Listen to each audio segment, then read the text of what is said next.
안녕하세요. 오늘은 좀 중요한 얘기를 해보려고 하는데요. 바로 팬데믹 때 확 늘어난 우리 아이들 스크린 타임. 이게 아이들 정신 건강에 대체 어떤 영향을 미쳤을까? 이 부분에 대해 한번 파헤쳐 보겠습니다. 팬데믹 때 정말 스크린이 우리 삶에 그냥 필수품이 되어버렸잖아요. 특히 우리 아이들한테는 교실이었다가 놀이터였다가 친구까지 되어줬죠. 근데 말이죠. 이렇게 갑작스러운 변화가 우리 아이들 마음에 과연 어떤 흔적을 남겼을까요? 오늘 그 답을 한번 같이 찾아보시죠. 자, 그럼 먼저 대체 얼마나 큰 변화가 있었던 건지 그 스케일부터 한번 체감해 볼까요? 와, 보이세요?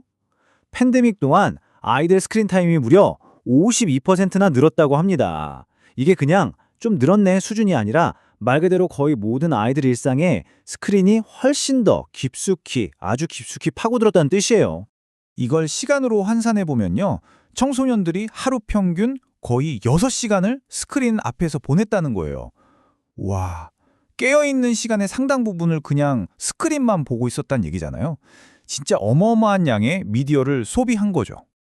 근데 더 주목해야 할 점은 바로 이 시기에 청소년들의 우울증이나 불안 증세가 거의 2배 가까이 늘었다는 사실이에요. 우연의 일치일까요? 아니면 이 둘 사이에 뭔가 관련이 있는 걸까요? 자, 과학자들도 바로 이 질문을 던졌습니다. 과연 관련이 있을까?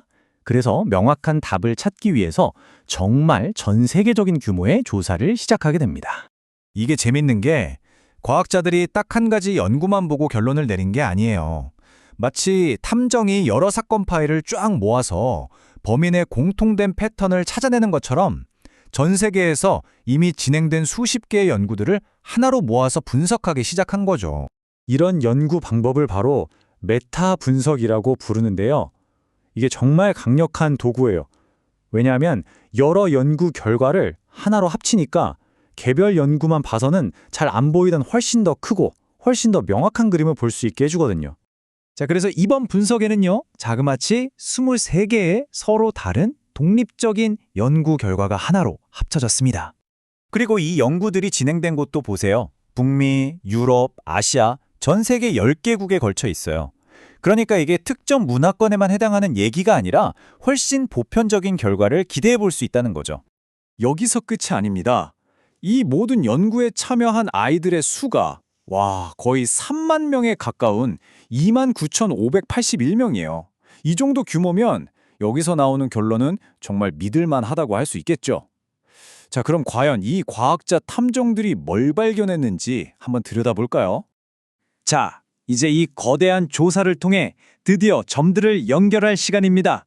과연 어떤 결론이 나왔을까요? 결론부터 딱 말씀드릴게요. 스크린 타임과 우울증 그리고 불안 사이에는 통계적으로 의미 있는 연관성이 있었습니다. 그러니까 우연이라고 보기엔 어렵다는 거죠.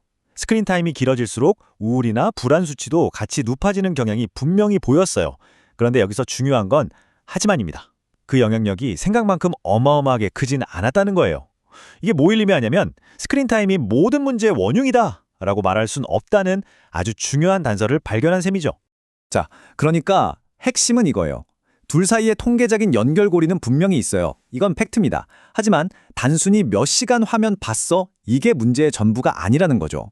그 이면에 훨씬 더 미묘하고 중요한 이야기가 숨어 있다는 신호입니다. 바로 그 핵심적인 차이. 데이터 속에 숨어 있던 가장 중요한 단서를 지금부터 살펴보겠습니다. 연구 논문에 나온 이 구절을 한번 직접 보시죠. 뭐라고 하냐면 문제적 사용으로 스크린 타임을 측정했을 때가 그냥 단순히 사용 시간만 쟀을 때보다 불안과의 연관성이 훨씬 더 높게 나타났다는 거예요. 그럼 대체 문제적 사용이 뭘까요? 이건 그냥 몇 시간 했냐의 문제가 아니에요. 스크린 사용 때문에 일상생활이 방해받고 스스로도 그만해야 하는데 하면서도 조절이 안 되는 바로 그런 상태를 말하는 겁니다. 결국 이 연구가 우리에게 아주 명확하게 보여주는 건 이거죠. 얼마나 오래 썼냐보다 어떻게 썼냐가 훨씬 더 중요하다는 사실입니다. 자, 그럼 이제 제일 중요한 부분이죠. 이 연구 결과를 알았으니 우리가 뭘 할 수 있을까요? 이제부터는 정말 건강한 습관을 만드는 방법에 대해 이야기해 보겠습니다. 그렇다면 우리 부모님들이나 보호자들은 뭘 할 수 있을까요? 이 연구는 우리에게 생각의 전환을 요구합니다. 무작정 스크린 시간 줄여 라고 하는 것보다 건강한 미디어 습관 자체를 만들어주는 데 집중해야 한다는 거죠. 그래서 전문가들이 제안하는 아주 좋은 틀이 하나 있는데요. 바로 OC 원칙입니다. 하나씩 살펴볼까요? 먼저 차일드. 우리 아이의 특성을 잘 이해하는 게 중요하고요. 두 번째는 컨텐트. 아이가 보는 컨텐츠가 괜찮은 건지 잘 감독해야겠죠? 세 번째, 컴. 아이가 스스로 감정을 조절하는 법을 가르쳐 주는 거고요. 네 번째, 크라우딩 아웃. 이게 중요한데 스크린 때문에 잠이나 놀이 같은 필수 활동이 밀려나지 않게 해야 합니다. 그리고 마지막으로 커뮤니케이션. 책임감 있는 온라인 활동에 대해 아이와 계속 대화하는 거예요.